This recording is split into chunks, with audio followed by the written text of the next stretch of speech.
Lire et puis écrire.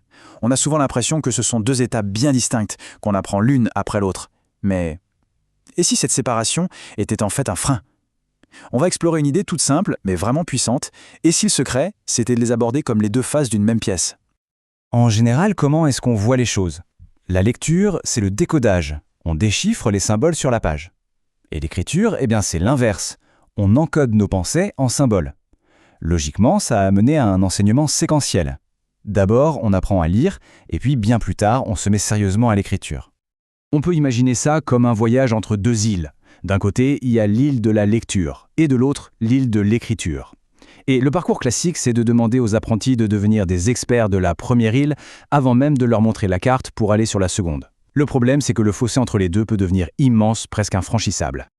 Alors, et si on changeait de stratégie? Si, au lieu de visiter ces îles l'une après l'autre, on se mettait à construire un pont solide entre les deux, et ce, dès le tout début. C'est ça l'idée centrale de l'approche parallèle. On ne sépare plus, on connecte. Ce fameux pont, on l'appelle le lien lecture-écriture. L'idée est simple, on enseigne la lecture et l'écriture en même temps, en s'appuyant beaucoup sur des exercices comme la copie et la dictée. Fini la séparation, on unifie l'apprentissage. Mais attention, il ne s'agit pas juste d'un raccourci pour aller plus vite. Ce pont, il repose sur deux piliers vraiment fondamentaux, qui rendent la structure entière beaucoup plus solide. Commençons par le premier. Ce premier pilier, il touche au cœur même de la langue écrite, la relation intime entre ce qu'on voit, donc les lettres, et ce qu'on entend, c'est-à-dire les sons. D'un côté, on a ce qu'on appelle le graphème. En gros, c'est le symbole écrit. Ça peut être une lettre toute seule comme B, ou un groupe de lettres, comme ch ou même O, qui ensemble produisent un seul son. Et de l'autre côté, en miroir, on a le phonème. Ça, c'est le son pur, la plus petite brique sonore d'une langue. Par exemple, le son B, le son ch, comme dans le mot chat, ou le son O qu'on retrouve dans O. Et là, on arrive au point absolument crucial. Cette relation entre le graphème et le phonème, ce n'est pas une rue à sens unique. C'est une véritable autoroute à double sens. Chaque symbole écrit correspond à un son, et chaque son peut être retranscrit par un symbole. Toute la fluidité vient de la capacité à circuler librement dans les deux sens. Et c'est là que tout prend son sens. Réfléchissons un instant. Quand on lit, on fait le chemin du graphème vers le phonème. On voit les lettres et notre cerveau produit le son associé. Mais quand on écrit, et surtout sous la dictée, on fait exactement le chemin inverse. On entend un son et on doit trouver la bonne lettre, le bon graphème, à écrire. En pratiquant les deux en parallèle, on renforce cet aller-retour en permanence. La connexion devient automatique, indestructible.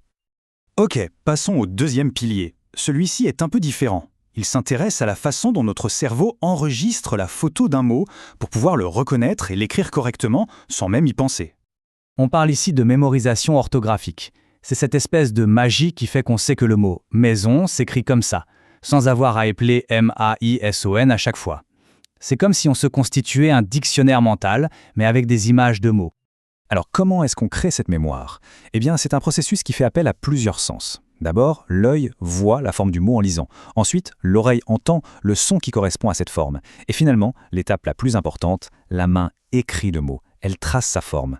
Ce trio, voir, entendre et faire, ça crée une empreinte dans le cerveau qui est bien plus forte, bien plus durable. Une bonne façon de voir les choses, c'est l'analogie de la photo. Lire un mot, c'est un peu comme prendre une photo de face. Mais l'écrire, c'est comme prendre des clichés de profil, de dos, sous tous les angles. À la fin, l'image mentale du mot est complète, en 3D et beaucoup plus solide. Bon, maintenant qu'on a nos deux piliers, que se passe-t-il quand on les assemble? C'est là que la magie opère. Ce qui était deux mondes séparés devient un seul et même territoire. On se souvient de cette phrase du début qui pouvait paraître un peu académique. Relisons-la maintenant. Mettre en parallèle lecture et écriture pour renforcer la correspondance graphème-phonème, ça c'est notre premier pilier, et la mémorisation orthographique, notre deuxième pilier. Ce n'est plus du jargon, c'est un véritable plan d'action, limpide. Les bénéfices de cette approche sont incroyables. La lecture aide à mieux écrire parce qu'on emmagasine les bonnes formes des mots. Et inversement, l'écriture aide à mieux lire parce qu'on maîtrise de mieux en mieux le code entre les sons et les lettres. C'est un vrai cercle vertueux. Les deux compétences se nourrissent l'une l'autre et fusionnent pour devenir un outil de communication unique et surpuissant. Pour reprendre notre métaphore du début, le pont est non seulement construit, mais il est si large et si solide que les deux îles ont fini par fusionner. Il n'y a plus l'île de la lecture d'un côté et l'île de l'écriture de l'autre.